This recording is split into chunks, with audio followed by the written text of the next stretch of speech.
ने कहा कि जेपीसी का जो रिपोर्ट है उसके अनुसार वक्त पर कंट्रोल होगा, लेकिन हम 1 इंच जमीन नहीं देंगे, चाहे दरगाह हो या मस्जिद हो। देखिए, और 80-90 के दशक में पहुंचाने की बात है। जो फाइनल रिपोर्ट दी गई है और जो बीजेपी के एमपीज ने जो अमेंडमेंट्स दिए, जो उनकी न्यूमेरिकल स्ट्रेंथ के ऊपर उन्होंने उसको पास करवा लिया, और अपोजिशन ने जो अमेंडमेंट्स दिए उसको हम लोग पास नहीं करवा सके क्योंकि हमारे पास स्ट्रेंथ नहीं थी।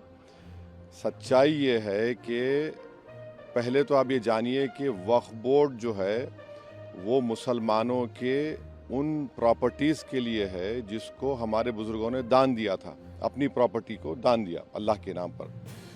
उसमें मेंबर आप बना रहे हैं नॉन मुस्लिम को नंबर 1, और उसमें नॉमिनेट करेंगे, इलेक्शन नहीं होगा अभी स्टेट वक्फ बोर्ड में।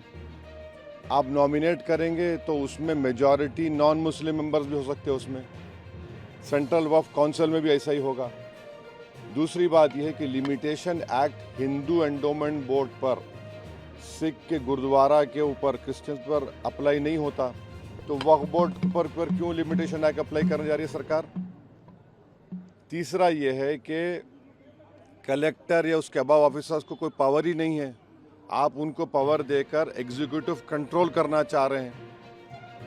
चौथी बात यह है कि वक्फ बाय यूज़र, जो वक्फ बाय यूज़र है जिसको बाबरी मस्जिद राम मंदिर में सुप्रीम कोर्ट ने अपहेल्ड किया, उसके पैराग्राफ्स लिखे उसके बारे में, उस जजमेंट के मुताबिक राम मंदिर बन गई, और उस जजमेंट में जो वक्फ बाय यूज़र के बारे में सुप्रीम कोर्ट ने कहा है, सरकार उसके बरक्स, उसका ऑपोजिट काम कर रही है। ऐसे कई अमेंडमेंट जो सरकार पेश की और फिर इस जेडब्ल्यूसी में उसको बीजेपी के और उनके अलाइज ने पास किया, उससे वक्फ बोर्ड ख़त्म होकर रह जाएगा। ऑन पैरिटी, जब हिंदू एंडोमेंट बोर्ड्स में नॉन हिंदू नहीं बन सकता तो नॉन मुस्लिम कैसे बनेगा। यहाँ पर सिर्फ गुरुद्वारा प्रबंधक कमेटी में सिख ही बन सकता है, आप यहाँ पर क्यों बनाना चाह रहे। और एंक्रोचर्स को आप रिवॉर्ड कर रहे हैं लिमिटेशन एक्ट अप्लाई करके। ट्राइब्यूनल में आप क्या करने जा रहे हैं। तो ये तमाम चीज़ें, उससे एक ही मकसद है कि जितनी वक्फ प्रॉपर्टीज़ है सरकार उसको छीनना चाह रही है, जिसमें मस्जिद भी है, दरगाह भी है, खानखा भी है, क़ब्रिस्तान भी है। अब ये एक अमेंडमेंट जो इन्होंने अपनी स्ट्रेंथ पर पास करवा लिया, इस फाइनल रिपोर्ट में आप देखिए क्या कहते हैं, वक्फ बाय यूज़र में अगर वो डिस्प्यूटेड प्रॉपर्टी होगी या गवर्नमेंट प्रॉपर्टी होगी तो वक्फ बाय यूज़र नहीं होगा। मैं आपको एक एग्जांपल दे रहा हूँ, सच्चर कमेटी जाकर पढ़िए, जिसमें सच्चर कमेटी ने कहा कि दिल्ली में 123 ऐसे प्रॉपर्टीज है जो सरकार के कब्जे में है। ने कहा वक्फ प्रॉपर्टी है सरकार के कब्जे में, उसकी 2008 में लागत 3000 करोड़ बताई गई। पार्लियामेंट के सामने की मस्जिद को गवर्नमेंट बोलती गवर्नमेंट की है, सामने है ना पार्लियामेंट सामने की, वहाँ के इमाम साहब एमपी हैं, उसका कोर्ट में केस चल रहा है, तो सरकार बोली हमारी प्रॉपर्टी हो गई। कैसे होगा बताइए आप। ये ऐसे कई एग्जाम्पल्स दे रहे हैं। आप इवैक्यू प्रॉपर्टी ख़त्म कर रहे हैं, इवैक्यू प्रॉपर्टी अलग है, इवैक्यू बाय वक्फ अलग है। पंजाब में हज़ारों एकड़ इवैक्यू प्रॉपर्टी जिससे रेवेन्यू आता है उसको ख़त्म कर रहे हैं आप, तो उससे फ़ायदा किसको हो रहा है। सिर्फ नफ़रत की बुनियाद पर मुसलमानों की प्रॉपर्टीज़ को वक्फ की प्रॉपर्टीज़ छीनने के लिए। और एक बात समझिए, ये वक्फ की जो प्रॉपर्टीज़ है वो हमारे लिए एक वर्शिप है। नमाज हम पढ़ते हैं मगर ये भी हमारा एक वर्शिप है, उसको हमको उससे महरूम करना चाह रहे, ये हम इस कह रहे हैं। तो इनका मंशा और मकसद तो वो एक ही है ना, वक्फ प्रॉपर्टीज बचाना नहीं है, छीनना है। सर वो कह रहे हैं कि मुसलमानों को भड़का रहे हैं और आप जगदम्बिका पाल जी ने कहा है कि जो चर्चा हुई उसमें आपने हिस्सा लिया, सभी लोगों ने तो क्या चर्चा, अरे चर्चा, इतना गलत काम जगदम्बिका पाल ने किया जैसे चेयरमैन, वो उनमें इतना पार्लियामेंट्री उनको रूल्स मालूम होना चाहिए। अगर मेरी रिपोर्ट दी गई थी उसके 9 पेजेस को और मुख्तलिफ 8 से 10 पैराग्राफ्स को उन्होंने ब्लैक कर दिया। और रूल पोजीशन ये है, हमने स्पीकर साहब लेटर भी लिखा, अगर आप किसी मेंबर के डाइसेंट रिपोर्ट को अगर आप उसको इंक्लूड नहीं कर रहे तो आप इन्फॉर्म करना चाहिए, मुझे बताना चाहिए। अब मिसाल के तौर पर ड्राफ्ट रिपोर्ट में पढ़िए, आप लिखा गया कि वो रेकमेंड कर रहे हैं रिपोर्ट में कि ट्राइबल लैंड को वक्फ डिक्लेयर करना नहीं चाहिए। लीगली एक मुसलमान ट्राइबल हो सकता है, और इस पार्लियामेंट में 10 मरतबा के एमपी एक मुस्लिम ट्राइबल थे, सईद साहब लक्षद्वीप के, आप उनसे कहेंगे वक्फ मत करो, इसका असर क्या होगा लक्षद्वीप में? कितने ट्राइबल मुसलमान हैं? आप हम लिख के दिए कि ये लीगली रॉन्ग पोजीशन है आपका, आपने उसको ब्लैकआउट कर दिया।